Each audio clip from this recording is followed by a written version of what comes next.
کے لیے آ ہی رہے ہیں، آپ لوگ بیٹھے ہو۔ تو عارف جو کہ خوبصورت نیک نوجوان تھا، باپ نے اس کی تربیت بھی اچھی کی تھی۔ اس دوران نور الدین دروازے پر آیا۔ ارے پنڈت کیا ہوا، تم کیوں بار بار آ رہے ہو؟ تم کیا چاہتے ہو کہ ہم یہ گاؤں چھوڑ کر چلے جائیں؟ لیکن یہ تمہاری بہت بڑی بھول ہے، یہ سلسلہ ایسے ہی چلتا رہے گا اور تم بھی ایسے ہی جلتے رہو گے۔ یہ کہہ کر وہ دروازہ بند کر دیتے۔ یہ سارا منظر گاؤں کے تمام لوگ دیکھ رہے تھے۔ جب انہوں نے دیکھا کہ پنڈت کا خوف کم ہو چکا ہے تو گاؤں والے اسی دوران کہنے لگے، پنڈت جی یہ تھی آپ کی طاقت، آپ نے خود دیکھ لیا نا، پھر کل ہم سے شکایت مت کیجیے گا۔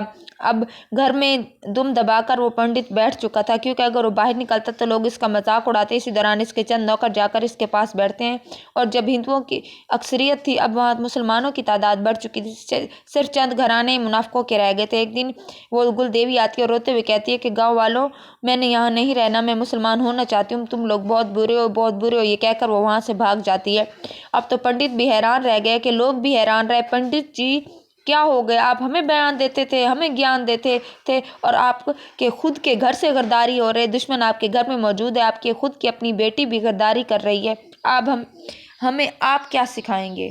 گل دیوی بھاگتی ہوئی آتی ہے اور آ کے نور الدین کے قدموں کی طرف بیٹھ جاتی ہے اور کہتی ہے کہ میں مسلمان ہونا چاہتی ہوں، میں آپ کے ہی دین میں شامل ہونا چاہتی ہوں، مجھے اب چھت کی ضرورت ہے کیونکہ میں گھر سے نکال دی گئی ہوں۔ تو وہ کہنے لگے، بیٹی تم فکر مت کرو، تمہیں کچھ نہیں ہوگا، تم نیک دل ہو، اور جو نیک دل سے اللہ کی راہ میں آتا ہے اللہ اس کی مشکلیں ٹال دیتا ہے۔ پھر وہ اپنے بیٹے سے کہنے لگے، عارف اسے گھر لے چلو، یہ باہر محفوظ نہیں ہے۔ اسی دوران نور الدین گھر لے آتے ہیں اور پھر اس سے کہتے ہیں کہ بیٹی تم پریشان مت ہو۔ اسی دوران نور الدین باہر دیکھتے ہیں تو گاؤں میں کافی ہنگامہ مچ چکا تھا، گاؤں کی ہندوؤں کی آگ اور بڑھ چکی تھی، لیکن وہ کچھ نہیں کر سکتے تھے کیونکہ ان کے سارے راستے خود بخود بند ہوتے جا رہے تھے۔ پنڈت کی بیٹی جو بہت ڈری ہوئی تھی کہنے لگی، بابا مجھے بہت ڈر لگ رہا ہے، میرا باپ کہیں آ کر مجھے مار ہی نہ دے۔ بزرگ کہنے لگے، بیٹی وہ تمہارا کچھ نہیں بگاڑ سکتا، جب تم نے سوچا تھا کہ تم مسلمان ہونا چاہتی ہو تب سے اس کا اور تمہارا رشتہ ختم ہو گیا تھا، اب وہ تمہارا باپ نہیں رہا۔ لڑکی اب تھوڑی اطمینان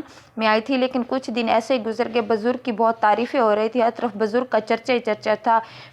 پنڈت تک جب یہ باتیں پہنچی تو وہ جلتا ہی رہا، اب اس نے گھر سے نکلنا بھی بند کر دیا تھا، لوگ اس کے خلاف ہو چکے تھے۔ ایسے ہی دن گزرتے جا رہے تھے۔ ایک دن بزرگ اپنے بیٹے کے ساتھ اور گاؤں کے چند مسلمان لوگوں کے ساتھ بیٹھے تھے کہ اسی دوران گل دیوی وہاں پر بیٹھی آئی تو وہ کہنے لگے کہ تم یہاں کیا کرنے آئی؟ تو وہ کہنے لگی کہ مجھے آپ سے ضروری بات کرنی ہے، میں کب تک آپ پر مسلط رہوں گی، مجھے کوئی نہ کوئی راستہ تو ڈھونڈنا ہوگا، کوئی نہ کوئی گھر جس میں ہمیشہ کے لیے رہ سکوں، کیونکہ اب میں اس مقام پر ہوں، اب میرے پاس اور کوئی سہارا نہیں ہے، بس آپ نے مجھے چھت دی ہے، آپ کا بہت شکریہ ادا کرتی ہوں، لیکن اب میں کیا کروں، میں نہیں چاہتی کہ میں آپ پر بوجھ بنوں۔ نور الدین اس دوران سوچ میں بیٹھے رہے کہ پھر کہنے لگے کہ بیٹا جوان ہے، اب میں اس کے لیے نامحرم ہوں، ایک ہی چھت تلے ہم کیسے رہ سکتے ہیں؟ نور الدین اس وقت کہنے لگے، بیٹی تم بالکل صحیح کہہ رہے ہو، لیکن اب ہم کیا کریں بھی تو کیا کریں؟ اچانک نور الدین کہنے لگے، ٹھیک ہے بیٹی، میں نے ایک فیصلہ کیا ہے، میں تمہارا نکاح اپنے بیٹے عارف سے کروا دوں گا، اب تو تم خوش ہونا۔ وہ خوشی سے جھوم اٹھی اور رونے لگی کہ میں یہ آپ کا احسان کبھی نہیں بھولوں گی کہ آپ نے میری اس وقت مدد کی جب میرا کوئی نہ تھا، میرے اپنے مجھے چھوڑ کر جا چکے تھے، ہر کوئی میرا دشمن تھا۔ لوگ بہت خوش ہوئے جب یہ خبر آگ کی طرح جنگل میں پھیلی کہ نور الدین اپنے بیٹے کا نکاح گل دیوی کے ساتھ کر رہا ہے، تو لوگوں میں ہنگامہ مچ گیا، اور یہ بات پنڈت کے کانوں میں پڑی تو وہ غصے سے تل ملا اٹھا، یہ کیسے ممکن ہے؟ لوگ کہنے لگے، بس کر، اب یہ روب، اب یہ دبدبہ آپ کسی کام کا نہیں ہے، آپ کا ڈر کسی کو نہیں ہے، اب یہ غصہ کرنے کا کوئی فائدہ نہیں ہے، اب اس کی اپنی زندگی ہے، جو وہ چاہے کرے۔ لوگ یہ کہہ کر وہاں سے چلے گئے۔ گل دیوی بھی، جس کا نام نور الدین نے بلقیس رکھ دیا، بلقیس عارف کی بیوی بن چکی تھی، دونوں کی زندگی بہت ہی خوبصورت چلنے لگی تھی، دونوں میں محبت بڑھ گئی۔ نور الدین کا گھرانہ بہت خوبصورت ہو چکا تھا، لوگوں میں ان کی عزت اور بڑھ گئی۔ ایک پنڈت کی بیٹی جو مسلمان ہوئی، اسے پہلے رہنے کے لیے چھت دی، پھر اس کا نکاح اپنے بیٹے سے کر دیا۔ اس طرح ان کی اب پنڈت کا نام ہی ختم ہو چکا تھا، لیکن اب بھی زہریلے سانپ کی طرح وہ اپنے گھر میں دم دبا کر بیٹھا تھا، ہر کوئی اپنی زندگی میں مگن ہو چکا تھا۔ ایسے ہی ایک سال گزر گئے۔ اب ایک بار پھر سے رمضان شریف کا مہینہ آ رہا تھا، عارف کام کے سلسلے میں ملک سے باہر جا رہا تھا۔ نور الدین کہنے لگا، بیٹا اللہ تمہیں آباد کرے، تمہاری نسل کو بڑھائے، کیونکہ ابھی تک عارف کی اولاد نہیں تھی، لیکن کام کے سلسلے میں اسے ملک سے باہر جانا پڑا تو وہ باہر چلا گیا۔ اب وہ اور نور الدین اب گھر میں اکیلے تھے، سب پہلے کی طرح چل رہا تھا۔ رمضان شریف کا مہینہ آیا، نور الدین ہر سال کی طرح افطاری کا اہتمام کرتے، غریبوں میں راشن تقسیم کرتے، اسی طرح گاؤں میں رونق لگی رہتی تھی۔ اس بار بھی وہ مسجد میں افطاری کا اہتمام کرنے والے تھے کہ ان کی بہو کہنے لگی، بابا جی میرے عارف کی تنخواہ اگلے مہینے آئے گی، اب آپ سارا راشن تو لوگوں میں نہیں